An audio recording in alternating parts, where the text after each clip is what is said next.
At the airport, my sister smirked. "We didn't book your ticket. We thought you would not come anyway." My parents just laughed and boarded without me. What they didn't realize, the entire trip was on my card. And just 10 minutes ago, I canceled it. I, 32M, stood frozen at the departure gate, watching my family's backs disappear down the jet bridge. The smirk on my sister's face was still burned into my retinas, and my parents' laughter echoed in my ears like a cruel soundtrack to what had just happened. 3 hours earlier, I had rushed through traffic to make it to the airport on time. My family had been planning this Europe trip for months, and despite our rocky relationship lately, I assumed I was still part of it. We had discussed it over dinner just 2 weeks ago, and nobody had mentioned anything about me not coming. I arrived at the terminal sweating, my carry-on bag in hand, expecting to find them waiting near the check-in counter. Instead, I found them already past security, and when I called my sister to ask where my boarding pass was, she delivered the news with that signature cruel smile she'd perfected since childhood. She told me they hadn't booked my ticket because they assumed I wouldn't show up anyway. My father chuckled and said something about me always being unreliable, while my mother just shrugged and said they figured I'd probably cancel at the last minute like I usually did. The thing is, I hadn't canceled on family events in years. That was old behavior from my early 20s when I was struggling with depression and social anxiety. I'd worked hard to overcome those issues and had been present for every family gathering for the past 3 years. But apparently, they were still operating on outdated assumptions about who I was. As I watched their plane taxi away from the gate, I felt something shift inside me. The hurt was there, sharp and immediate, but underneath it was something else. Anger. Cold, calculating anger. Because what they didn't know was that this entire trip was being funded by my credit card. When my father had lost his job 8 months ago, the family finances had become strained. My parents were too proud to ask for help directly, but when my mother mentioned how disappointed they were about having to cancel their dream European vacation, I quietly stepped in. I told them I'd handle the arrangements and put everything on my business credit card, with the understanding that they'd pay me back gradually over time. The flights, the hotels, the rental car, the restaurant reservations, even the travel insurance, everything was linked to my card. And they had no idea. I pulled out my phone and opened my banking app. With a few taps, I could see all the charges. For round-trip tickets to Amsterdam, hotel reservations in 3 different cities, a week-long car rental, and various prepaid experiences they'd booked for the trip. Total damage, nearly $15,000. My finger hovered over the customer service number for about 30 seconds before I dialed. The representative was helpful and understanding when I explained that there had been a family emergency and I needed to cancel all travel arrangements immediately. Since most of the bookings were within the cancellation window, I would only lose about $2,000 in non-refundable fees. The rest would be credited back to my account within 5 to 7 business days. I sat in the airport for another hour, methodically canceling everything. The hotels were understanding about the emergency cancellation. The rental car company processed the cancellation without issue. Even some of the prepaid experiences could be canceled with just a small penalty. By the time I was done, my family was somewhere over the Atlantic Ocean, probably settling in for their long flight and discussing their exciting itinerary. They had no idea that their entire trip was about to collapse around them. I drove home feeling strangely calm. Part of me wondered if I was being too harsh, but then I remembered my sister's smirk and my parents' laughter. They had deliberately excluded me and then mocked me for assuming I was included. This wasn't an oversight or miscommunication. This was intentional cruelty. The first call came 18 hours later. I was at work when my phone buzzed with an international number. I let it go to voicemail. Then another call, and another. By lunchtime, I had 7 missed calls and 3 frantic voicemails. The first voicemail was from my mother, her voice tight with panic. She told me they had arrived in Amsterdam only to find that their hotel reservation had been canceled.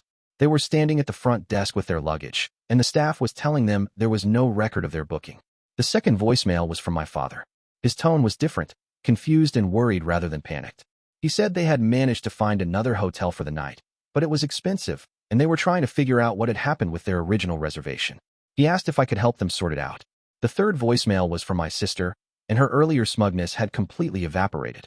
She sounded frantic as she told me their rental car reservation had also been canceled, and they were stranded at the airport with no way to get to their next destination. She asked if I knew anything about what was happening and begged me to call them back. I deleted all the voicemails without responding. Over the next few days, the calls became more frequent and increasingly desperate. They had figured out that all their reservations were connected to my card, but they couldn't understand why everything was being canceled. From the fragments I picked up from their voicemails, they were bouncing between expensive last-minute hotels and dealing with transportation issues. My mother left a voicemail crying, saying they were spending far more money than they had budgeted for and didn't know how they were going to afford the rest of the trip. My father's messages became increasingly agitated as he demanded I call them back and explain what was happening. But it was my sister's final voicemail that almost broke my resolve. Her voice was small and defeated as she said she was sorry for what happened at the airport. She admitted they had handled it badly and asked if we could talk when they got home. She said they were scared and didn't know what to do. Almost. But then I remembered that none of them had thought to apologize when they left me standing alone at the gate. The apology only came when their comfortable trip turned into a stressful scramble for basic accommodations. On day 4 of their trip, my father managed to reach me during my lunch break. I was caught off guard and answered before checking the caller ID. His voice was tired and defeated as he asked me directly if I had canceled their reservations. I told him yes, I had. There was a long silence before he asked why. I explained that when they decided I wasn't part of this family vacation, they apparently forgot that I was the one funding it. I reminded him how they had laughed at me and left me behind, treating me like I was still the unreliable person I had been years ago. He tried to argue that it was just a misunderstanding, that they hadn't meant to hurt me. He said my sister was just joking around and that they thought I would find it funny too. I asked him if he thought I was laughing now. He went quiet again, then asked what I wanted them to do. I told him I wanted them to figure out their own accommodations and transportation for the rest of their trip, just like they had figured out how to exclude me from it in the first place. Before he could respond, I hung up. Update 1. They managed to salvage the last 3 days of their trip, though I heard through my aunt that it cost them nearly $8,000 in last-minute bookings and emergency expenses. My father had to use his emergency credit card and borrow money from my uncle to cover the costs. When they returned home, my parents came to my apartment unannounced. My mother looked exhausted, and my father seemed to have aged years in the span of a week. They wanted to talk about what had happened and try to repair our relationship. My mother started crying almost immediately, saying she didn't realize how much their actions had hurt me. She claimed they genuinely thought I wouldn't be disappointed about missing the trip, that I had seemed distant lately, and they assumed I didn't really want to go. I pointed out that being distant didn't mean I wanted to be excluded, and that if they had concerns about my commitment to the trip, they could have asked me directly instead of making assumptions and humiliating me at the airport.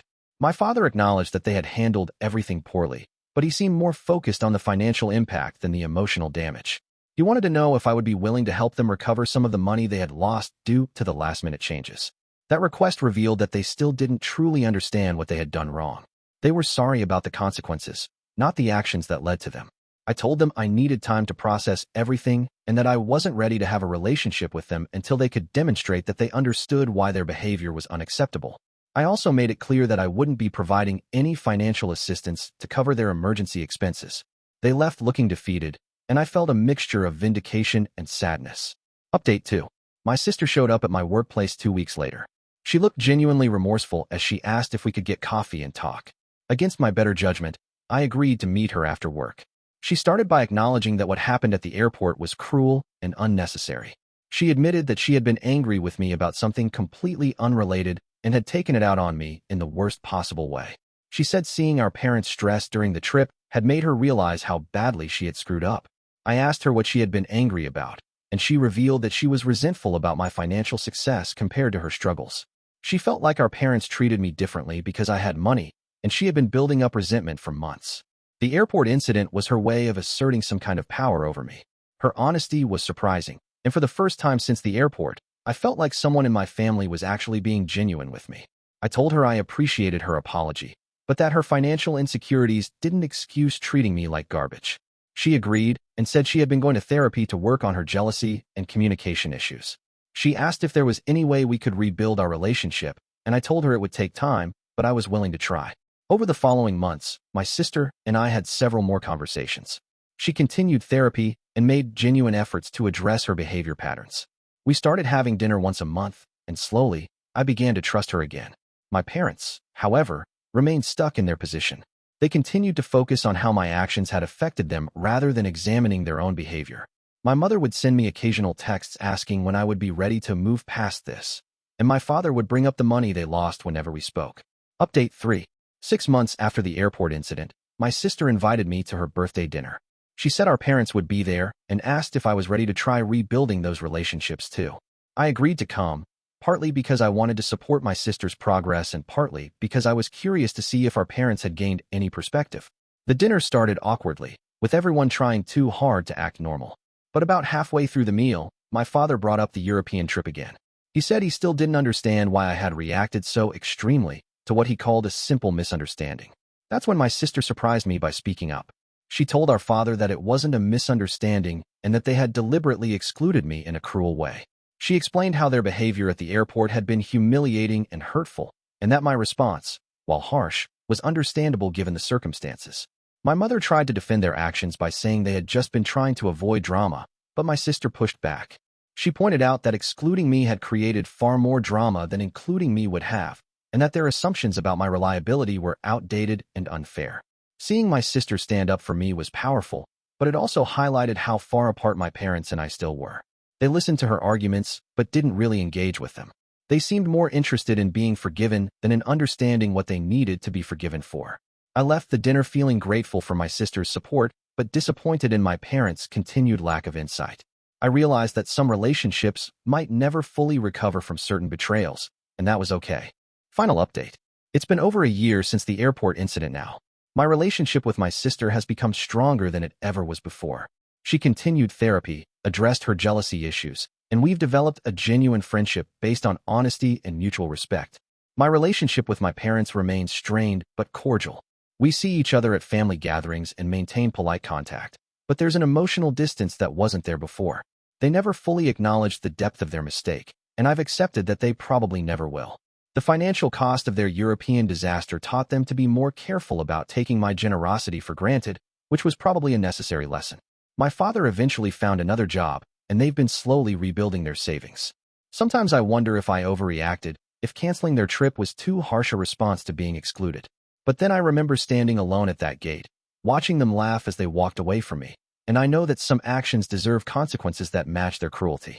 The experience taught me that family relationships aren't automatically immune to the standards I apply to other relationships in my life. People who treat me poorly don't get access to my generosity, regardless of their DNA. And sometimes, the most loving thing you can do for yourself is to establish clear boundaries about how you're willing to be treated. My sister learned that lesson too, which is why our relationship survived and ultimately thrived. My parents never learned it, which is why theirs with me never fully recovered. I don't regret what I did. Sometimes the only way to get someone's attention is to speak in a language they understand, and for my family, that language turned out to be money. The fact that losing financial support affected them more than losing my presence at the airport told me everything I needed to know about where I stood in their priorities. I'm at peace with how everything played out, even if it wasn't the reconciliation story I might have hoped for initially.